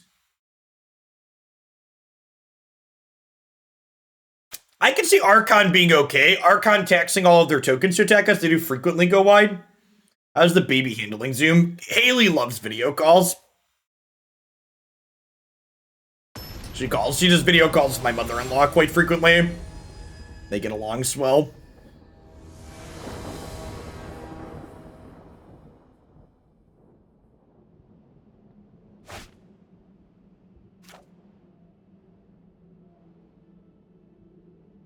This is fine. Not amazing, but fine. We have all of our colors. We have a removal spell.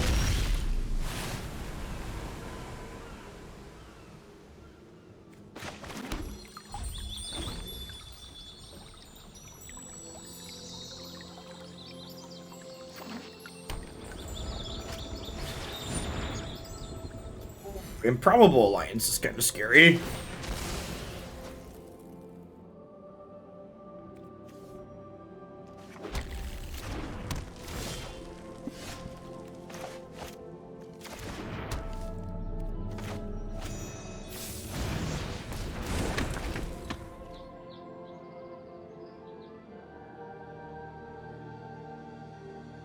This deck is built actually doesn't have a way to take enchantments off the table in the 75, which is a little rough.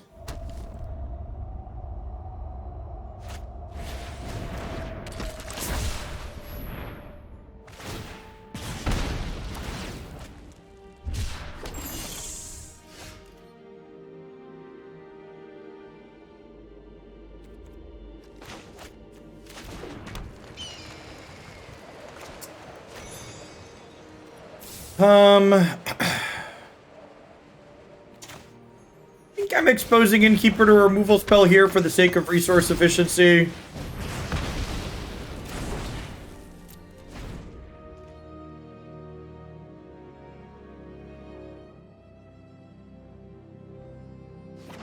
My promo link for Star Trek still works if you're interested in checking it out, but we did hit my install goal. So if you're interested in the game and like the IP, feel free to check it out using the link. Extra clicks on there don't hurt for my stuff overall, but I did clear my goal. Thank you, Hoaglandia.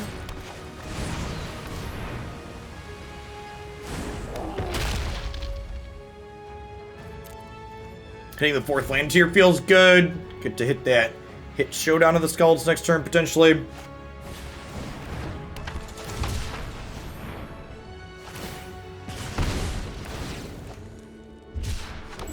Maybe 4. Nah, we're pretty content at 3.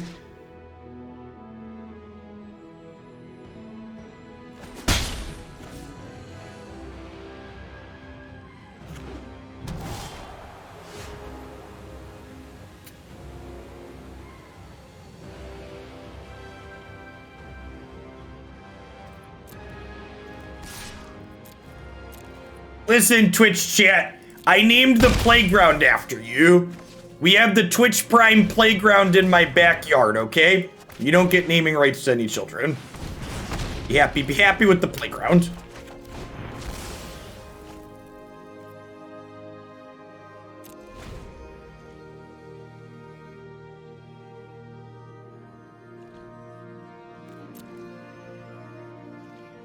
How much to get a plaque? We should do that. I should put a plaque up.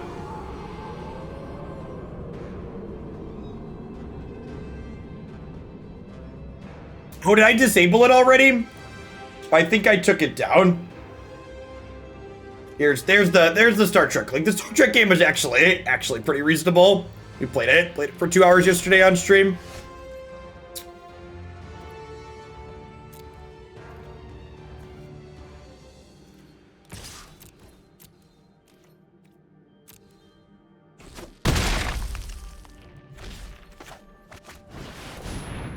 So, for people that are regulars of the stream know that I don't have any pets right now, but growing up at various points, my childhood home contained 2 to 3 dogs, 2 to 3 chinchillas, multiple rabbits, hamsters, rats, snakes, frogs.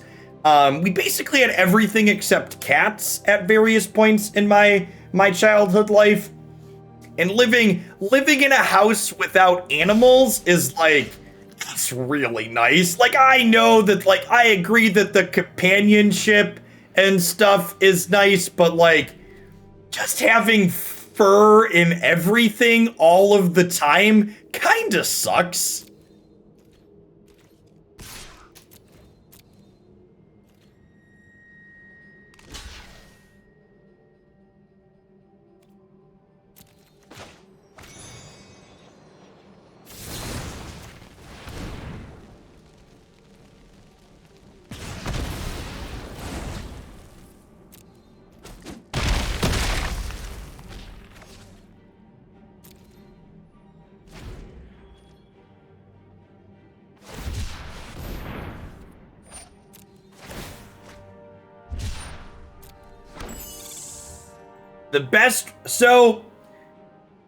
The best way to farm things if you're playing Constructed in Magic Arena is if you have an okay win rate, you should be playing in the 1,000 gold Constructed events.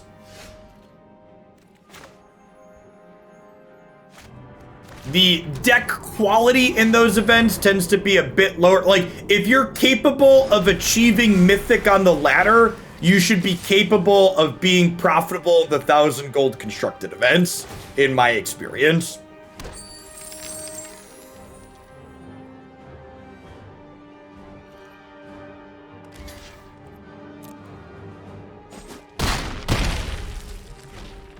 If you're not capable of doing that, just do your dailies.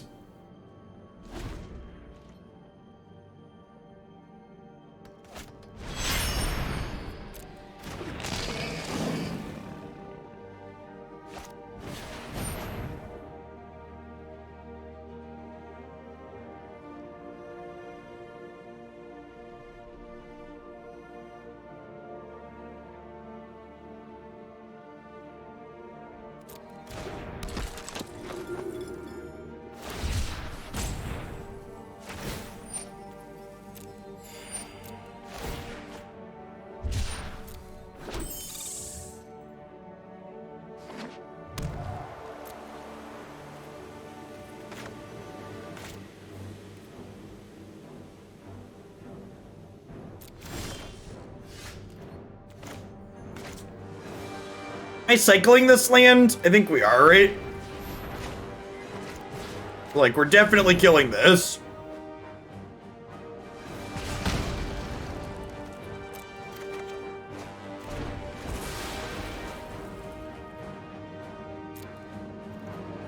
Chazzy Brown and Mummified, thanks for the follows. Welcome to the channel. And this is the part of the game where, like, we're kind of in an okay spot until they, like, hit some Zenith flares. And then we're gonna die in a blaze.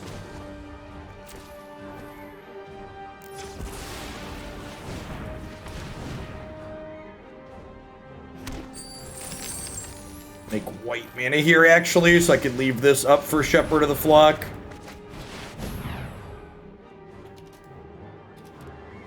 What did I miss in chat?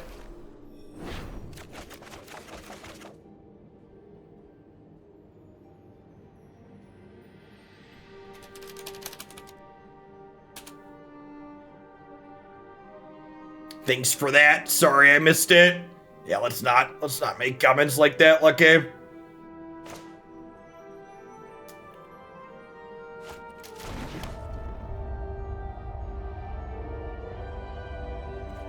Probably casting another threat here too, huh?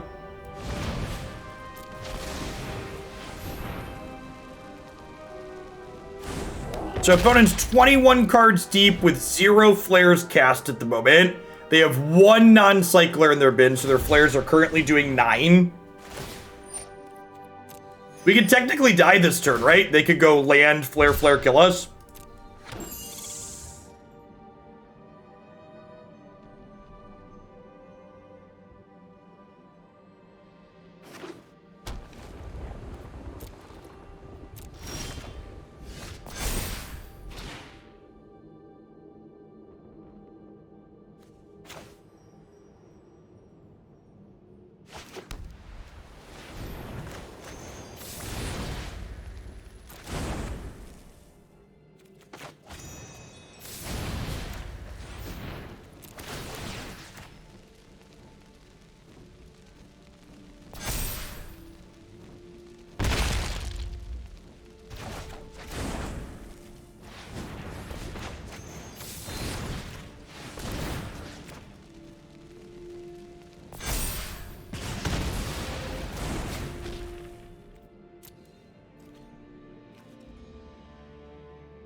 Hold on, folks. I'm gonna do it again.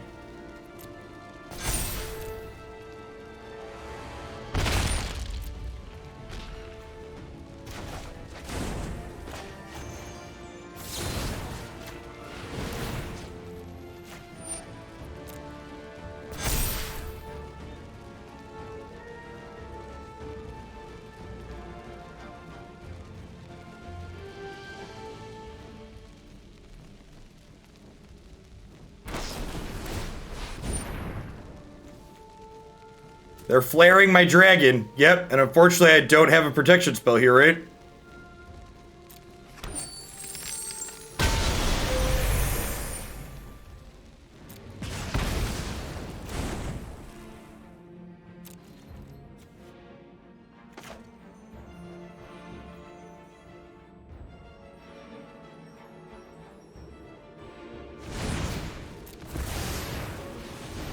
Deebs.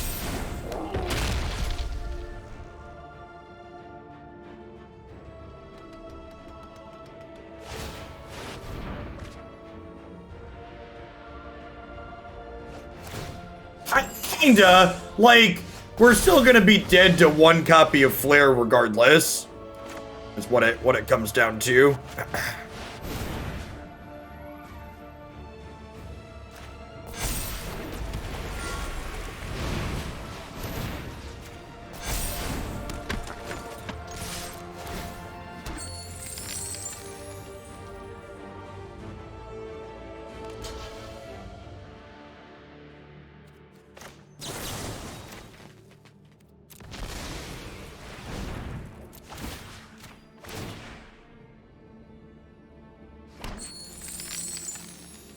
Like, they're 27 cards into their deck here.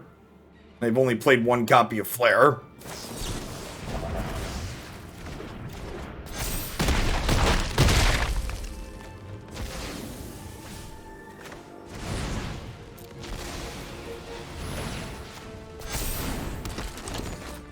So we're probabilistically dead here.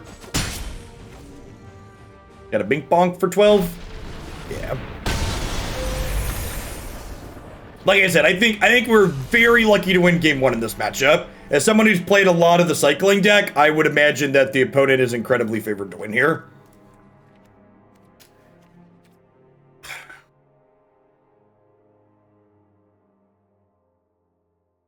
Our cycling deck is super competitive. If you haven't seen it before, I'd encourage you to check out my 7-2 tournament run from the SCG 5K 2 weekends ago up on my YouTube channel. It's in the standard playlist up there on the front page.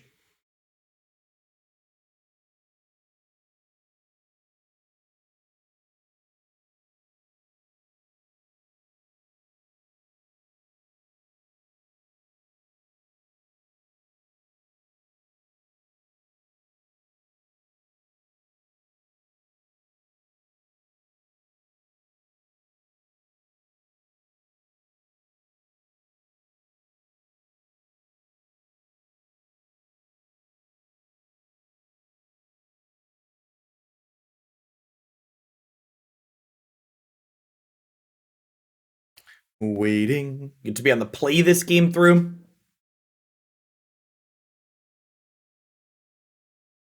This will be our last game with the Naya deck, and we'll shift over playing some blue-black mutate in standard.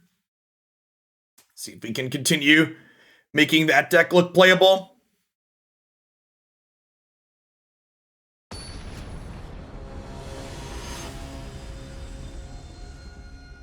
It's felt very reasonable so far.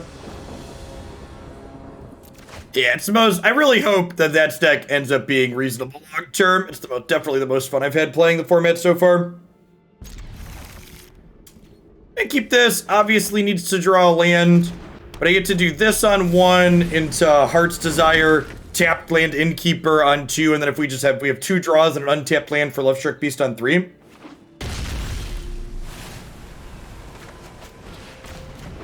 Historic Rakdos list. If you want to play red-black in Historic, I'd encourage you to play red-black Pyromancer or red-black Sacrifice. Those are the two types of decks that leverage those color combinations the best. There's also the Jund Company Sacrifice deck. This works out fine. I get to step on this and then attack for 2. Play my tapped land, play an adventure creature next turn.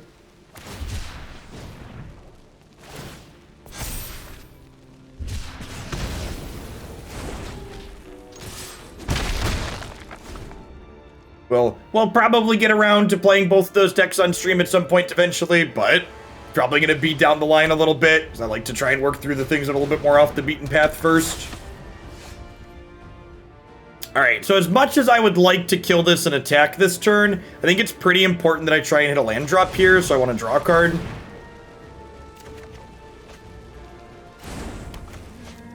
Getting to play 28 lands with these spell lands is so great. Love it. So I've got to take a little bit extra damage from the Drain and Stinger here, but I think it's worthwhile to take those hits in order to hit our land drop for the turn.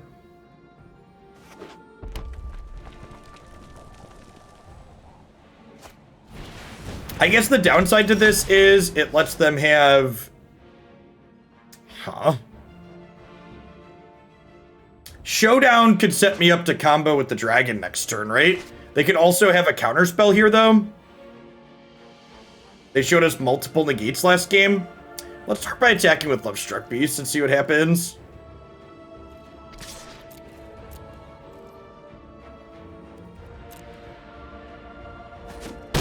Maybe I'm supposed to Unleash Fury there, actually, and then Bonecrusher stomp something.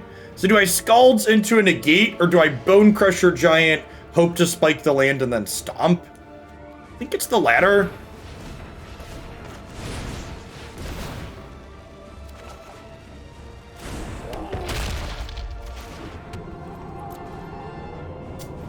Viper Man, thanks for the follow. Welcome to the channel this morning.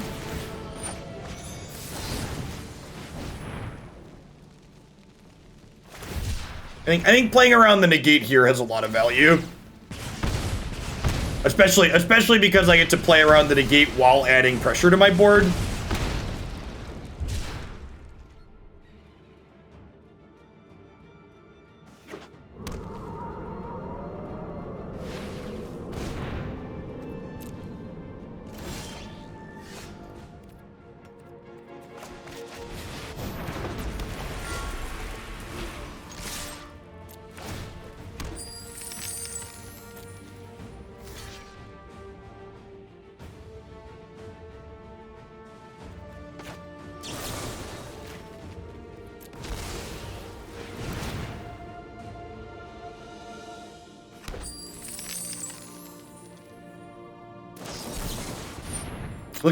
Look at those sick reads, chat.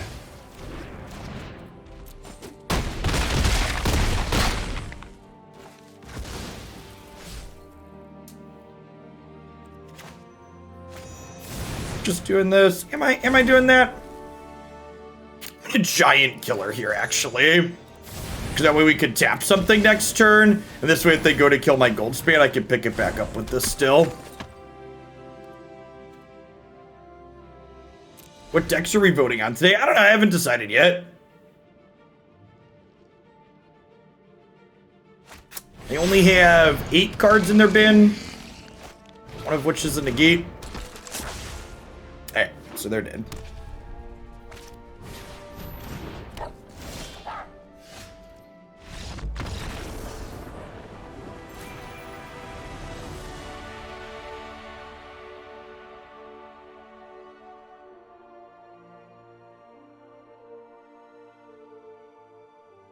This Naya deck was super impressive, huh?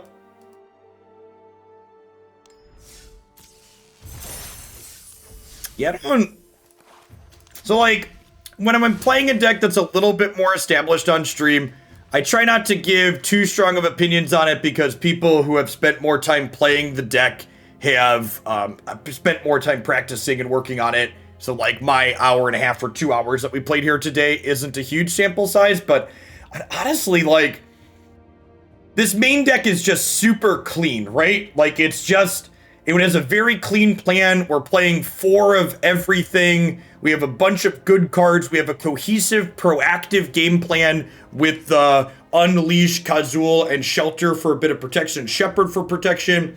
We have 2 different card advantage engines. We've got a Scotch of interaction in Giant Killer and Bonecrusher Giant.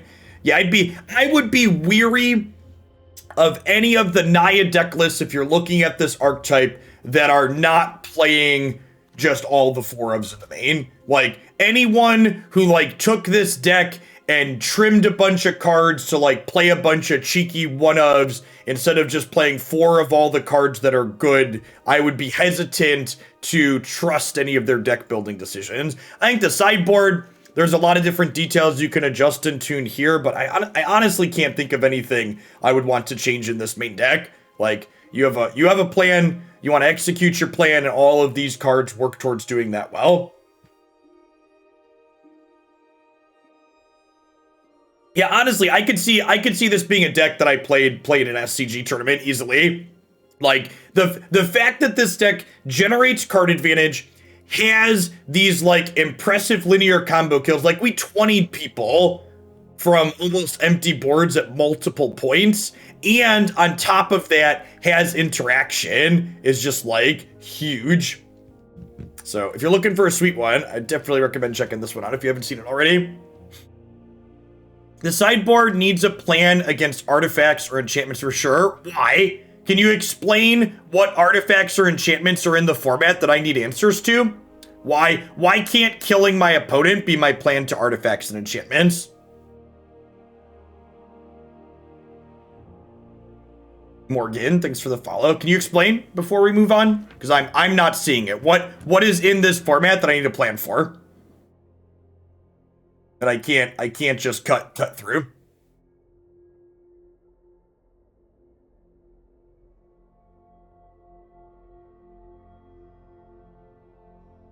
Ember Cleave is oppressive if you stumble early. So I'm gonna let you in on a little secret.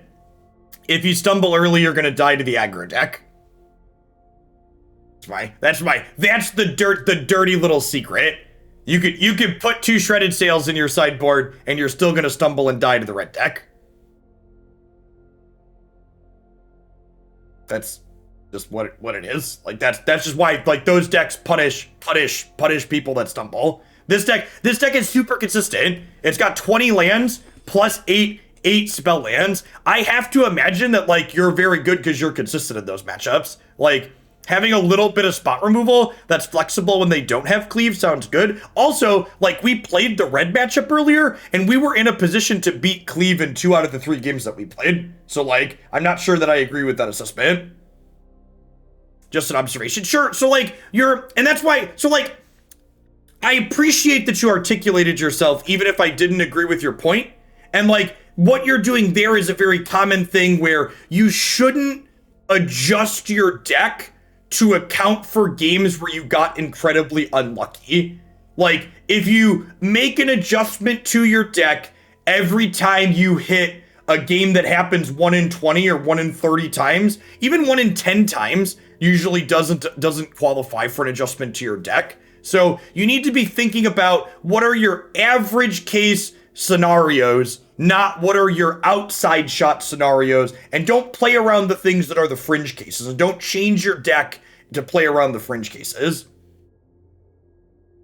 Play to the average and what's going to happen most of the time, not what's going to happen infrequently, if that makes sense. All right, let's